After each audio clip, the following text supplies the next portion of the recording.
Hi all, I'm Ella, the voice behind Raise the Bar, and today I'm here to share with you another book I'm loving. This one is My Own Words by Ruth Bader Ginsburg. Now, since I've been thinking about what book to read in September, I'd had this book on my mind because I've been sharing a lot of books more on business and teamwork, which I do think are all really important. But I found this book is a little bit more legal focused as, Justice Ginsburg was a justice on the Supreme Court in the US. I actually picked up this book last summer after my sister was telling me she was reading it and really liking it.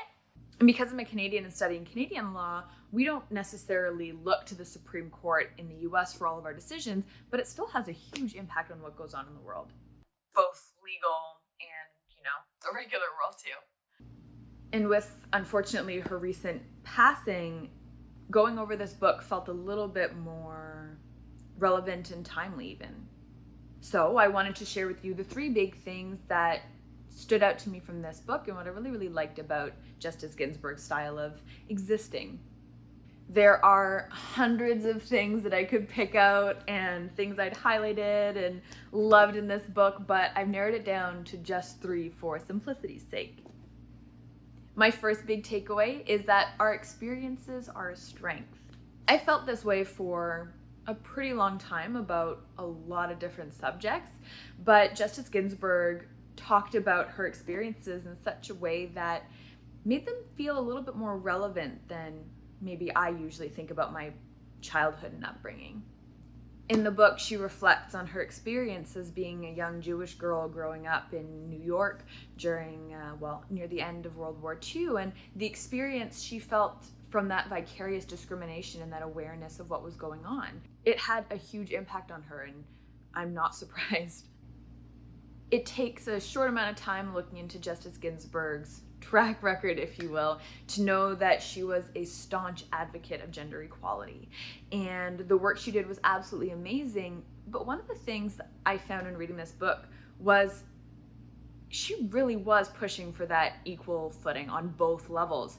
And what I mean by that is she talks about in this book, or talked, I guess, about in the book, about a case where she was defending a gentleman, or brought a case for a gentleman who was not able to get certain funding from his government as he wasn't covered by the statutes that would allow single women to be caregivers for an ill parent. As he was a single man, he wasn't protected under, or wasn't able to get financial benefits from taking care of his sick mom.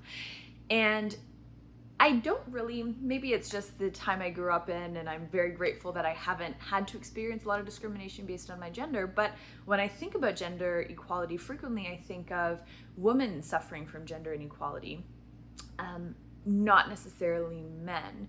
And the fact that she was pushing for this, kind of that equal footing for all, and that legislation and statutes should not be discriminatory, I found that really harrowing and really inspiring and heartwarming, to be honest with you.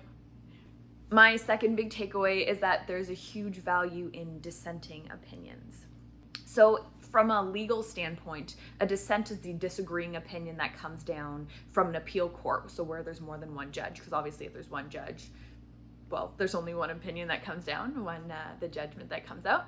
But from the Supreme Court level down to, in Canada, we have provincial courts of appeal and those types of things.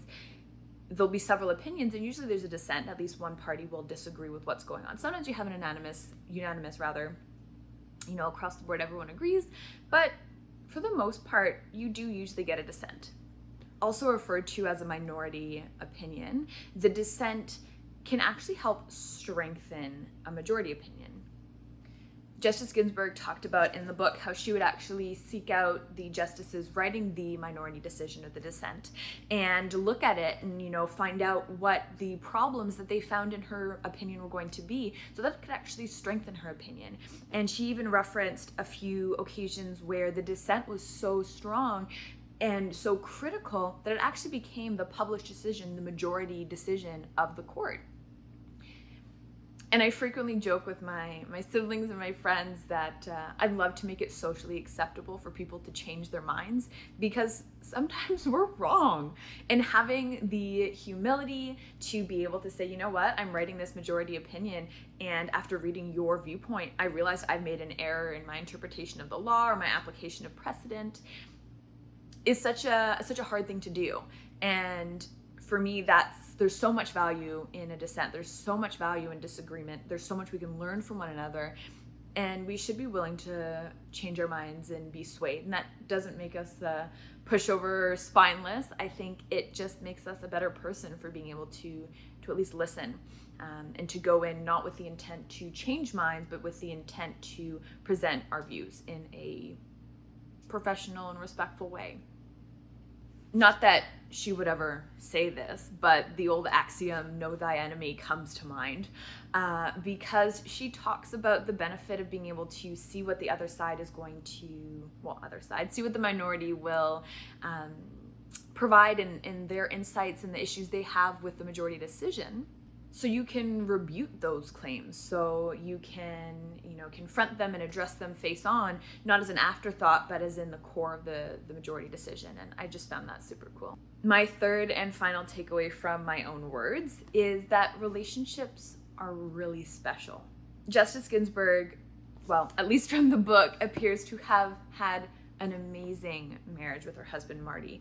And one of the things I loved about the relationship is that they both supported each other so much.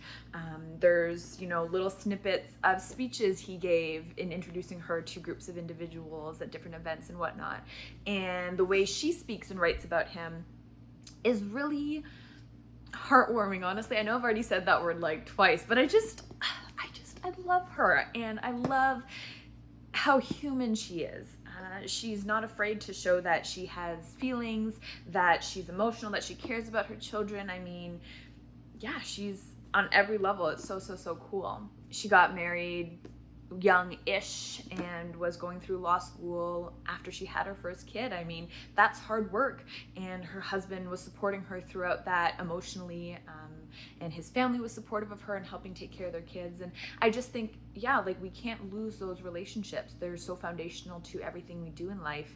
And I love that she had an amazing marriage. The other relationship or friendship that's talked about a lot in the book is her friendship with Justice Antonin Scalia. And this relates kind of closely to my second takeaway about dissent, because Justice Antonin Scalia and Justice Ginsburg were very infrequently on the same side of things. Let's just put it that way. The deep mutual respect they had for each other was so admirable, considering they were both in positions of power, both being justices on the Supreme Court of the United States, the highest court of the land, but also sharing very different opinions. Both opinions in the colloquial sense and opinions at the court level. And that's not to say that they never shared a side or never were joined together on an opinion at the court, but on a lot of the large issues we look at, especially today in the US, they were quite different in their ideology. Justice Scalia was very letter of the law interpretation, whereas Justice Ginsburg had a little bit more of an interpretive stance when it came to the Constitution, but that never stopped them from getting along. They were in musicals and operas together, and it was because they had a shared love of something greater than themselves. And I think the more we look down to the base level of it, we're all human beings, right?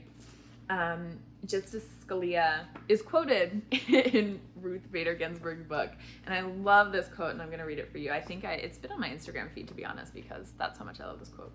So, once asked how we could be friends given our disagreement on lots of things, Justice Scalia answered, quote, "I attack ideas. I don't attack people. Some very good people have some very bad ideas. And if you can't separate the two, you got to get another day job. You don't want to be a judge, at least not a judge on a multi-member panel," end quote. I love that. I attack ideas. I don't attack people. And I think especially in the judicial system that we have in North America, it can be combative. It's adversarial, right? You have a defense and you have a prosecutor. There's one side against another, at least for criminal cases. And but I mean, even if you look at like torts or contracts or anything like that, you're always going to see one side is pursuing the other for a remedy. And this idea that at the end of the day, it's a person on the other side, and you can analyze and chalk down and cut up their ideas and their ideologies, but I think we have to remember that they're people at the end of the day too. So that's it. That's my take on My Own Words by Ruth Bader Ginsburg. I feel like this is probably selling a lot of copies right now, which I'm saddened about the circumstances of it, that Justice Ginsburg passed away. But I'm happy that if it means more people are going to get to read this book and learn more about the amazing work she did and the relationship she fostered, the respect she had for every individual, and the fight for gender equality that she pursued. I mean, she's harrowing. So take what works for you. Pick up a copy if you can. 10 out of 10 would recommend. It was so good. But as always, these are just my takeaways, and this is just Ella's way.